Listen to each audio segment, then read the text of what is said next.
ಉಡುಪಿಯಲ್ಲಿ ಕೃಷ್ಣಮೂರ್ತಿ ಆಚಾರ್ಯ ನೇತೃತ್ವದ ಡಿಕೆಶಿ ಅಭಿಮಾನಿ ಸಂಘಟನೆಯಿಂದ ಕೆಪಿಸಿಸಿ ಅಧ್ಯಕ್ಷ ಡಿಕೆ ಶಿವಕುಮಾರ್ಗೆ ಅದ್ದೂರಿ ಸ್ವಾಗತವನ್ನ ಮಾಡಲಾಯಿತು. ಉಡುಪಿಯ ಮಥುರಾ ಸಭಾಂಗಣದಲ್ಲಿ ಕಿಟ್ ವಿತರಣಾ ಕಾರ್ಯಕ್ರಮಕ್ಕೆ ಡಿಕೆಶಿ ಅವರು ಚಾಲನೆಯನ್ನ ನೀಡಿದರು. ಸಭಾ ಕಾರ್ಯಕ್ರಮದ ಉದ್ಘಾಟನೆ ಮಾಡಿ ಮಾತನಾಡಿದ ಡಿಕೆ ಶಿವಕುಮಾರ್ ಅವರು ಸಂಘಟನೆಯ ಸಾಮಾಜಿಕ ಕಾರ್ಯಗಳ ಬಗ್ಗೆ ಮೆಚ್ಚುಗೆಯನ್ನ ವ್ಯಕ್ತಪಡಿಸಿದರು. ಕೋವಿಡ್ನಿಂದ ಸಂಕಷ್ಟಕ್ಕೊಳಗಾದವರ ನೆರವಿಗೆ ಪಕ್ಷ ಕಾರ್ಯನಿರ್ವಹಿಸಬೇಕು. ಕೋವಿಡ್ ಸಂತ್ರಸ್ತರಿಗೆ ಪ್ಯಾಕೇಜ್ಗಳನ್ನು ಘೋಷಿಸಲು ಸರ್ಕಾರಕ್ಕೆ ಒತ್ತಾಯ ಮಾಡಲಾಗಿದೆ. ಪಕ್ಷದ ಕಾರ್ಯಕರ್ತರು ಸಂಕಷ್ಟದವರನ್ನ ಗುರುತಿಸಿ ಅವರ ಅರ್ಜಿಗಳನ್ನು ಸರ್ಕಾರಕ್ಕೆ ಸಲ್ಲಿಸುವಂತಹ ಕಾರ್ಯಗಳನ್ನು ಮಾಡುವಂತೆ ಸೂಚಿಸಿದರು. ಈಗ ಮುಂದಕ್ಕೆ ಕೊರೋನಾ ಸಂದರ್ಭದಲ್ಲಿ ಯಾರಿಗೆ ಅನ್ಯಾಯ ಆಗಿದೆ, ಯಾರು ಅಸಂಘಟಿತ ಕಾರ್ಮಿಕರಿದ್ದಾರೆ, ಯಾರು ವೃತ್ತಿಯನ್ನು ಮಾಡ್ಕೊಂಡು ಬರ್ತಾ ಇದ್ರು ಅವ್ರದ್ದೆಲ್ಲ ಫಾರ್ಮ್ ಫಿಲ್ಅಪ್ ಮಾಡಬೇಕು, ಅರ್ಜಿ ಹಾಕಬೇಕು.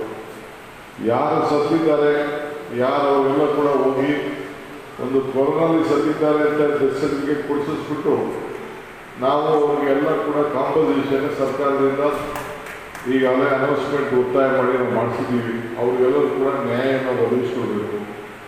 ನಮ್ಮ ಜಿಲ್ಲಾ ಕಾಂಗ್ರೆಸ್ ಅಧ್ಯಕ್ಷರು ಫಾರಮ್ಗಳು ಕೊಡ್ತಾರೆ, ಎಲ್ಲ ಹೋಗಿ ಮನೆ ಹೋಗಿ ತಹಶೀಲ್ದಾರ್ಗೆ DHOಗೆ ಅರ್ಜಿ ಕೊಡಿಸ್ಬೇಕು, ನೀವು ಒಂದು ಕಾಪಿ ಪಡಿಕೊಳ್ಬೇಕು. ನಾವು ಅವ್ರ ಪರವಾಗಿ ನಿಂತ್ಕೊಂಡು ರಾಜ್ಯ ಸರ್ಕಾರ ಕೇಂದ್ರ ಸರ್ಕಾರ ಎಷ್ಟು ದುಡ್ಡು ಕೊಡ್ತದೋ ಅಷ್ಟೆಲ್ಲ ಕೂಡ ನಾವು ಸಹಾಯ ಮಾಡಬೇಕು. ಇಂಥ ಅನೇಕ ಕಾರ್ಯಕ್ರಮಗಳನ್ನು ಗಮನದಲ್ಲಿಟ್ಕೊಂಡು ನಮ್ಮ ಹೋರಾಟನ ನೀವೆಲ್ಲ ಮುಂದುವರಿಸಬೇಕು. ಯಾರ್ಯಾರು ಕೊರೋನಾ ಸಂದರ್ಭದಲ್ಲಿ ನೊಂದಿದ್ದಾರೆ, ಬೆಂದಿದ್ದಾರೆ ಅವ್ರಿಗೆಲ್ಲ ಕೂಡ ಸರ್ಕಾರದಿಂದ ಎಲ್ಲ ಸೌಲಭ್ಯ ಕೊಡಬೇಕು. ಈ ಸಂದರ್ಭದಲ್ಲಿ ಸುಮಾರು 1,000 ಮಂದಿಗೆ ಆಹಾರದ ಕಿಟ್ಟನ್ನು ಡಿಕೆ ಶಿವಕುಮಾರ್ ಅವರು ಹಸ್ತಾಂತರಿಸಿದರು.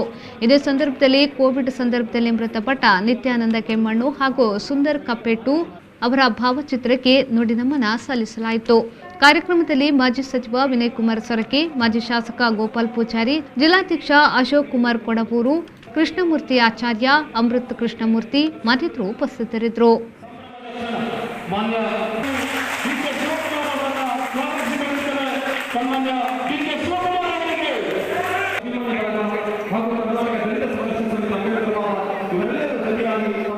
ಶ್ರೀಜಿತ್, ವಿ4 ನ್ಯೂಸ್, ಉಡುಪಿ.